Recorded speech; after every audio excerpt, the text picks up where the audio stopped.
हम फर्क भूल गए हैं पेट्रियोटिज्म और हाइपर नेशनलिज्म में। Today everywhere in India is hyper nationalism. भाई अच्छे पेट्रियोट बनो और हर एक पेट्रियोट है, सर्टिफिकेट मत मांगो दूसरे से तू कितना पेट्रियोट। जो hyper nationalism, this has overtaken our minds, our policy, our foreign policy. घर में घुस के मारेंगे, ऐसे करके मारेंगे। इवन फॉरेन मिनिस्टर भी यही भाषा का यूज कर रहा है, प्राइम मिनिस्टर भी ऐसे ही बोल रहा है। अरे कोई जरूरत नहीं। 71 में हमने 2 टुकड़े की ये भाषा कभी नहीं यूज करी। Siachen glacier one of most brilliant victories by India. हम तो सर्विस में थे तब। We never heard this kind of language being used. So hyper nationalism बहुत dangerous है हमारे लिए. A good patriot will question their government. A hyper nationalist will just parrot the line that he hears. Sir जय हिंद। करोड़ी सिंह जी जय हिंद, बहुत बहुत शुक्रिया समय देने के लिए। Thank you sir. जय हिंद राजेश जी। सर शुक्रिया आपने समय दिया। सर एक वीडियो क्लिप मुझे मिला जहां पर भारतीय सेना के रिटायर्ड मेजर जनरल यश मोर हैं, जाने माने डिफेंस एक्सपर्ट हैं, तमाम बड़े बड़े टीवी चैनल्स पर आते हैं और अपनी बात रखने के लिए वो जाने जाते हैं। उनका एक बात मुझे जो उनकी बड़ी अच्छी लगती है कि वो जो कहना होता है वो 2 टूक कहते हैं, हिचकिचाते नहीं हैं। उनका एक बयान बहुत ज्यादा वायरल हो रहा है राष्ट्रवाद और उग्र राष्ट्रवाद को लेकर, जहां पे वो सर कहते हैं कि राष्ट्रवाद तक चीजें ठीक हैं, लेकिन जब राष्ट्रवाद उग्र राष्ट्रवाद हो जाता है तो नई चुनौतियां फिर सामने आती हैं। क्योंकि आप फॉरेन एक्सपर्ट तो हैं, लेकिन आप बच्चों को पढ़ाते भी हैं, जो सबसे बड़ी चीज है। आप यूनिवर्सिटी में पढ़ाते हैं और राष्ट्रवाद उग्र राष्ट्रवाद को आप बहुत अच्छे से समझते हैं। तो मुझे लगा मैं आपसे समझने की कोशिश करूं कि ये क्या है, राष्ट्रवाद को हम कैसे देखें, उग्र राष्ट्रवाद को हम कैसे देखें, और कौन ये तय करेगा कि कौन राष्ट्रवादी है, कौन है जिसको ये ठेका मिला हुआ है कि आप ये प्रमाण पत्र बांटिए कि ये देश प्रेमी है और ये देश विरोधी है। क्या एक नए युग की शुरुआत हो रही है जहां पर कुछ लोग जो हैं वो अपने आप को कुछ अलग लेवल पर ले जाकर जो है दूसरों को ये दिखाने की कोशिश कर रहे हैं कि आप कम राष्ट्र प्रेमी हैं? किस प्रकार से आपने भी वो बयान सुना है सर, आप ज्यादा अच्छे से डिफाइन कर पाएंगे?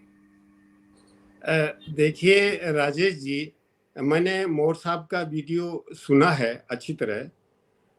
तो मैं सामान्यतः ऐसे सवाल से कन्नी काटता हूँ, लेकिन आप उसी आधारभूत या मूलभूत सवाल पे मुझे ले आए जिस पे बोलने को आपने मजबूर कर दिया है, यूं कहूँ मैं। तो इसको मैं 3 पार्ट पे इसको एक्सप्लेन करूंगा। पहला 1 से 1.5 मिनट तात्विक दृष्टिकोण से कि राष्ट्रवाद क्या है या देशभक्ति क्या है, और 1.5 मिनट से 2 मिनट तक दुनिया के संदर्भ में लूंगा कि दुनिया में किस तरह से क्या हुआ, क्योंकि भारत उससे प्रभावित हुए बगैर नहीं रह सकता जी। बाकी भारत की स्थिति पे बात करेंगे। अगर तात्विक दृष्टि से हम देखें तो 2 शब्द हैं, पेट्रियोटिज्म और नेशनलिज्म, और दोनों को हम बोलचाल में या एक्सप्रेशन में पर्यायवाची मानते हैं, लेकिन दोनों पर्यायवाची नहीं हैं। तो पेट्रियोटिज्म की हम बात करते हैं तो जो हमारा सरकार है या देश है या राज्य है, क्योंकि कॉन्क्रीट जो एक्सप्रेशन होता है देश का वो सरकार और राज्य होता है, और वो जो कुछ करता है वो सही है, उसको हम पेट्रियोटिज्म या देशभक्ति मान लेते हैं कि उसका विरोध नहीं करें, हर चीज को हम एंडोर्स कर दें, समर्थन करें। राष्ट्रवाद उससे न भिन्न है। राष्ट्रवाद के 2 पक्ष हैं, एक नकारात्मक है। नकारात्मक यह है कि प्राचीन में समय में या पहले के समय में इतिहास में हमारे साथ कुछ अन्याय हुआ है, जिसका हम बदला लेंगे, सब कुछ ठीक करेंगे। दूसरा यह है कि हमारी उपलब्धियां दुनिया के दूसरे देशों से कम क्यों हैं, हम क्यों नहीं वो उपलब्धि हासिल कर लें, ये एक सकारात्मक पक्ष है। तो ये कैसे हम समझें? अगर कॉन्क्रीट तरीके से समझें तो दुनिया में जहां भी संवैधानिक सरकारें हैं, प्रजातांत्रिक सरकारें हैं, वहां जैसे भारत के संविधान के प्रियम्बल में यह कहा है कि राज्य या सरकार या देश नागरिकों को 4 चीज अच्छी तरह मुहैया करवाएगा: स्वतंत्रता, समानता, भ्रातृत्व और न्याय। अगर वो 4 चीजें सफलतापूर्वक नहीं मुहैया करवाता है तो विद्रोह तो नहीं कहूँ, कॉन्फ्लिक्ट होता है उससे। कुछ लोग हैं या कुछ समूह है उस पर नाराज हो जाते हैं, और जिनके फेवर में होता है वो उसके समर्थन में आ जाते हैं। तो एक तनाव की स्थिति सामान्यतः बन जाती है। ये हर देश की स्थिति है, ये तात्विक बात है। अब दुनिया में हम देखें तो राष्ट्रवाद अति राष्ट्रवाद की तरफ कैसे जाता है, ये मैंने अपने चैनल पे पहले भी कहा है कि आज दुनिया की स्थिति है वो दोनों महायुद्धों के बीच की जिस तरह की स्थिति थी वो बन रही है। उस दोनों महायुद्धों के बीच में एक तो अति राष्ट्रवाद आया और एक अंतरराष्ट्रीय संगठन बना था लीग ऑफ नेशंस, वो कोलैप्स हो गया, वो देशों के रिश्ते मैनेज नहीं कर पाया। आज संयुक्त राष्ट्र संघ है, उसकी लगभग वही स्थिति हो गई है, वो रिश्तों को मैनेज नहीं कर पा रहा है। सुधार की बात करते हैं, सुधार भी नहीं हो पा रहा है, तो वो कमजोर हो रहा है। दूसरा राष्ट्रवाद है जो दोनों महायुद्धों के बीच में आया, तो हिटलर का राइज हुआ, उसमें बहुत लंबी चौड़ी बातें हम कह सकते हैं, लेकिन उन्होंने एक नारा दिया जर्मन्स को कि जर्मनी के साथ पहले महायुद्ध के बाद में हाईवे रोबरी हुई है और मैं जर्मनी की प्रतिष्ठा को स्टेब्लिश करूंगा, और जर्मन लोग होल हार्टेडली उसके साथ हो गए। प्रजातांत्रिक तरीके से आया, चुनाव से आया, फिर वो तानाशाही की तरफ गया और अल्टीमेटली पूरी दुनिया को युद्ध में झोंक दिया। नाजीवाद, फांसीवाद, ये सब उस समय हुआ। अब आज की स्थिति में हम कहाँ जा रहे हैं? देखिए, आज की स्थिति में एक यूरोपियन कंट्रीज साथ आए और उन्होंने कुछ यूरोपियन मूल्य तय किए। तो हम लोग जो थोड़ा समझने की कोशिश करते हैं, हमने सोचा कि यूरोपियन यूनियन से हम एक वैश्विक सरकार की तरफ जाएंगे और जो राष्ट्रों की पहचान है वो थोड़ी कमजोर होके और एक तरह का विश्व की सरकार बनेगी जिसको हम वासुदेव कुटुंबकम कहते हैं अपने। लेकिन वो नहीं, जाके राष्ट्रवाद स्ट्रॉन्ग हो रहा है।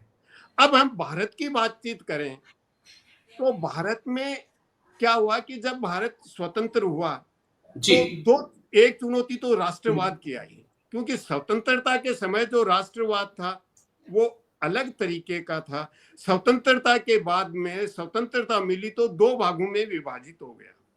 तो भारत के सामने जो स्वतंत्रता के बाद चुनौती आई कि जो एक टेरिटरी भारत को मिली है या जो टेरिटरी पाकिस्तान को मिली है, वो अपने अपने देश को कैसे राष्ट्रीयताओं में बांधे, उसको कैसे डिफाइन करें। पाकिस्तान ने अलग तरीके से किया, इस्लाम के नाम पे करने का प्रयास किया, और भारत ने जो प्रयास किया वो ये किया कि कंपोजिट नेशनलिज्म होना चाहिए जिसमें हर राष्ट्रीयता का हम समावेश करें, और उसके लिए संघात्मक व्यवस्था अच्छी है। अलग अलग क्षेत्र में हम राज्य, छोटे छोटे राज्य बना लें और उनको स्वायत्ता दे दें, और वो हमारे संविधान में उन चीजों का समावेश कर लिया। और भाषा के आधार पे, संस्कृति के आधार पे राज्य बना लिए। तमिलनाडु है, पंजाब है, राजस्थान है, उत्तर, ये बहुत से राज्य बन गए। तो वो हमने प्रयास किया, वो सफल कितना रहा वो आगे हम बात करेंगे। दूसरा, एक और कमजोरी आई कि जो प्रजातांत्रिक व्यवस्था में क्या होता है, जो सत्ताधारी दल होता है वो सबको साथ लेके नहीं चल सकता। सामान्यतः राजनीतिक नेतृत्व में ये होता है, तो वो अपनी पार्टी के लोगों को प्रोटेक्ट करने की कोशिश करता है, चाहे वो गलती करे, तो उसको हम पैट्रिमोनियलिज्म कहते हैं। तो भारत में जो समस्या आई कि है हम एक कंपोजिट नेशनलिज्म को लंबे समय तक सस्टेन नहीं कर पाए, और दूसरा हुआ कि जो पैट्रिमोनियलिज्म पॉलिटिकल पार्टीज में आ गया, इन दोनों से भारत का जो राष्ट्रवाद था वो कमजोर होता गया, और कमजोर होता गया तो कुछ एक्सट्रीम नेशनलिज्म वाली शक्तियां थी जो धर्म के आधार पे या जातीयता के आधार पे राष्ट्र बनाना चाहती थी। उन शक्तियों को अपॉर्चुनिटी मिल गई और उन्होंने जो नैरेटिव बनाए कि अभी तक तो अपीचमेंट की पॉलिसी अपनाई है, और एक जो मेजोरिटी कम्युनिटी थी हिंदू, उसमें मेजोरिटी भी थे, माइनॉरिटी कॉम्प्लेक्स दे दिया गया कि दूसरों के साथ तो फेवर हो रहा है और आप मेजोरिटी होते हुए भी आपके साथ अन्याय हो रहा है, तो वो माइनॉरिटी कॉम्प्लेक्स आ गया और उसका एक्सप्रेशन बाद में भारत में हुआ। दूसरी तरफ देखें पाकिस्तान में, पाकिस्तान में भी लगभग ऐसा ही हुआ। लगभग 1.5-2 साल पहले की बात है। पाकिस्तान में ये कहा कि पाकिस्तान में यूनिवर्सिटीज हैं वो बड़ा नुकसान कर रही हैं पाकिस्तान का। तो ये कहा गया कि यूनिवर्सिटीज को एंटी पाकिस्तानी कल्चर रिसर्च नहीं करवानी चाहिए, अगर करवाएंगी तो हम एक्शन लेंगे। और यही अमेरिका में हो रहा है कि अमेरिका लंबे समय तक स्वर्णिम युग रहा था। पहले कभी वो स्वर्णिम युग गुलामी का काल था, जब गुलाम थे वहां उस समय का था, या जो सिविल राइट्स ब्लेक्स के नहीं थे वो था। वो स्वर्ण युग कौन सा था मालूम नहीं, लेकिन उन दोनों का एक रिएक्शन हुआ कि गुलामी प्रथा खत्म कर दी, जो बहुत बाद में हुई, संविधान बनने के 90 साल बाद में हुई, जबकि संविधान में पहले से दिया हुआ है। लेकिन उसके बाद 100 साल बाद में सिविल राइट्स आए तो ब्लैक्स को भी राइट दिए, और उसका एक रिएक्शन हुआ। तो जो व्हाइट सुप्रीमेसिस्ट थे उन्होंने अमेरिकन को इकट्ठा किया, उन्होंने कहा हम गोल्डन पीरियड लाएंगे। ये अमेरिका की स्थिति रही। नहीं, मैं भारत की, क्योंकि मैं आपसे लंबा नहीं जाना चाहूंगा, ज्यादा लंबा खींचेंगे तो 2 मिनट हो जाएंगे, वो देखते नहीं है सर। फिर राजेश जी 1.5-2 मिनट और दे दो, मैं थोड़ा एक्सप्लेन कर दूं। तो अब इस तरह की फोर्सेज आती हैं, वो क्या स्ट्रेटेजी अडॉप्ट करते हैं? वो 5 तरह के चीजें करते हैं। पहला, एजुकेशन सिस्टम को कंट्रोल करते हैं। यूनिवर्सिटी, स्कूल एजुकेशन, उनको पूरी तरह कंट्रोल करते हैं, जो अमेरिका में भी हो रहा है, कुछ सीमा तक हमारे यहाँ भी हो रहा है। और वो क्या करते हैं कि जैसे हम्बोल्टियन प्रिंसिपल ऑफ एजुकेशन है, उसमें ये होता है कि एजुकेशन को रिलीजन और पॉलिटिक्स से दूर रखा जाए, उसको बिल्कुल नकार देती हैं। दूसरा, शिकागो प्रिंसिपल ऑफ इनोवेशन होता है कि ओपन डिस्कोर्स और रिगरस इंक्वायरी होनी चाहिए, तो ओपन डिस्कोर्स को कंट्रोल करते हैं। जो ट्रंप ने वहाँ हार्वर्ड और दूसरी यूनिवर्सिटीज पे जिस तरह का क्रैकडाउन किया, तो हमारे यहाँ भी यूनिवर्सिटी को कंट्रोल करने का प्रयास किया जा रहा है। दूसरा काम वो क्या करते हैं कि जो साइंटिफिक एजेंसीज होती हैं उनको अपने तरीके से इंटरप्रिटेशन करने के लिए मजबूर करती हैं, इर्रेशनल चीजों को जस्टिफाई करने के लिए। वो अमेरिका में भी हो रहा है, पाकिस्तान में भी हो रहा है, दूसरे देशों में भी हो रहा है आज की स्थिति में। तीसरा काम करते हैं जो लीगल एजेंसीज होते हैं, लीगल सिस्टम को सस्टेन करने वाली, उनको नियंत्रित करते हैं। चौथा, वो मीडिया को नियंत्रित करते हैं। और पांचवा है आर्ट और कल्चर को नियंत्रित करती है। ये पांचों को नियंत्रित करती हैं। आज दुनिया में ये प्रवृत्ति बढ़ रही है, और ये प्रवृत्ति बढ़ रही है, इसका मतलब हाइपर नेशनलिज्म की तरफ जा रहे हैं। और हाइपर नेशनलिज्म या जो नेशनलिज्म का नेगेटिव कंपोनेंट आता है, वो पूरी दुनिया को बर्बादी की तरफ ले जाता है। अब कौन सा देश कितना बर्बाद होगा कह नहीं सकते, लेकिन ये प्रवृत्ति अच्छी नहीं है। जी राजेश, मैं भारत के लिहाज से चीजों को समझना चाह रहा था आपसे, क्योंकि जो हमारे एक्सपर्ट हैं, आवाज नहीं आ रही है सर आप तक? हेलो हेलो हेलो, इशू आ गया शायद कोई आवाज का। हेलो सर, हेलो हेलो, अभी भी नहीं आ रही आवाज? ये कैसे पॉसिबल हो सकता है? मैं hello, mike check, hello hello sir, hello, अभी भी आवाज नहीं है। यहां से तो मेरे पास शो कर रहा है कि राजेश जी आवाज नहीं आ रही बिल्कुल भी। हाँ, मेरे पास शो कर रहा है कि मेरा माइक तो ठीक है। अनम्यूट कीजिए। हाँ, अनम्यूट ही है वो। हेलो हेलो हेलो, उसमें ग्रीन भी दिखा रहा है। अब आवाज आई सर? हाँ बिल्कुल आ रही। हाँ, अब आवाज आई। मेरा 1-2 पॉइंट और हैं जो यशमोर सर हैं जिनको मैं सुन रहा था। उन्होंने भारत के संदर्भ में बात की। मैं भारत के संदर्भ में चीजों को आपसे समझना चाह रहा था कि क्या राष्ट्रवाद, उपराष्ट्रवाद, लोगों की भावनाओं को अपने वोट बैंक के लिए एक इस्तेमाल किया जा सकता है। और जिस प्रकार से सर भी एग्जांपल दे रहे हैं कि हमने 1971 में पाकिस्तान के 2 टुकड़े कर दिए, लेकिन कभी ये नहीं कहा कि घर में घुस के मारेंगे। ऑपरेशन सियाचिन का उन्होंने उदाहरण दिया, 99 का कारगिल वॉर हुआ, उसका उदाहरण है सामने कि कभी ये नहीं कहा गया भारत की तरफ से कि हम घर में घुस के मारेंगे, हम ये कर देंगे, हम वो कर देंगे। अब जिसने जो करना है वो कहते हैं, भारत में कहावत भी है कि जो गरजते हैं वो बरसते नहीं है, और जो बरसते हैं वो गरजते नहीं है। और मुझे लगता है कि ऑपरेशन सिंदूर इसका एग्जाम्पल है कि जो लोग कहा करते थे कि हम पीओके ले लेंगे, हम घर में घुस जाएंगे, हम वो कर देंगे, 4 दिन बाद वो सीज फायर को लिए तैयार हो गए। लेकिन दूसरी तरफ 99 का कारगिल वॉर या 1971-65 हम देखते हैं तो नेताओं ने कहा नहीं, उन्होंने लड़ाई लड़ी और देश के नाम एक जीत दर्ज की। चलिए, आवाज का इशू पता नहीं क्यों आ रहा है सर, मेरे पास से सब ठीक है लेकिन ना जाने क्यों। चलिए फिर कभी बैठेंगे इस मुद्दे पर बातचीत कर लेंगे। करोड़ी जी माफी मैं चाहता हूं आपसे, कुछ इशू आ रहा है आवाज का, मैं चेक करता हूं क्या इशू है। जी जी जी जी, चलिए मैं आपको कॉल करता हूं सर, कॉल करता हूं आपको।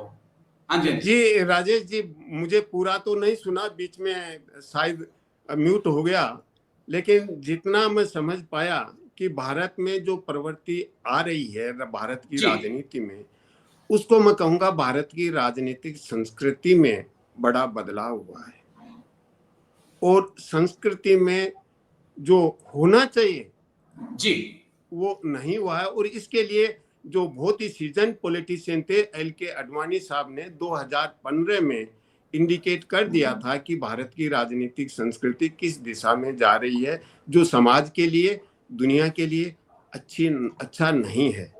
तो हम देखिए, प्रजातंत्र में एक चीज स्वाभाविक है, पहचान की राजनीति होती है, धर्म की राजनीति भी होगी, जाति की राजनीति भी होगी, भाषा की राजनीति भी होगी, और वो बार्गेन करते हैं अपने इंटरेस्ट के लिए, और कभी वो दबाव समूह के रूप में सक्सेसफुल हो जाते हैं, कभी कभी नहीं होते हैं।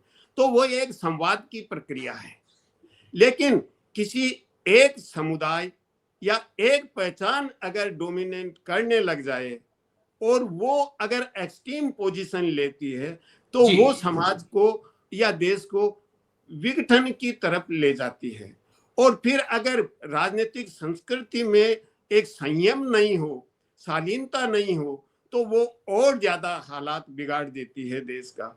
इसलिए उच्च राजनीतिक नेतृत्व है, उसकी बहुत बड़ी जिम्मेदारी बनती है कि वो एक ऐसी राजनीति का संचालन करे, ऐसी राजनीति का विकास करे जिसमें सब समूह को साथ बैठ के संवाद के साथ हम आगे बढ़ें।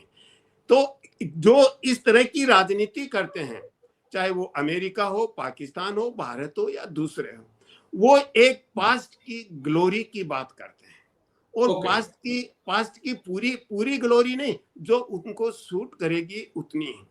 तो अब भारत में जो हिंदुत्व की प्रवृत्ति, देखिए इंडिक सिविलाइजेशन है, उसके आप और हम सब समर्थक हैं।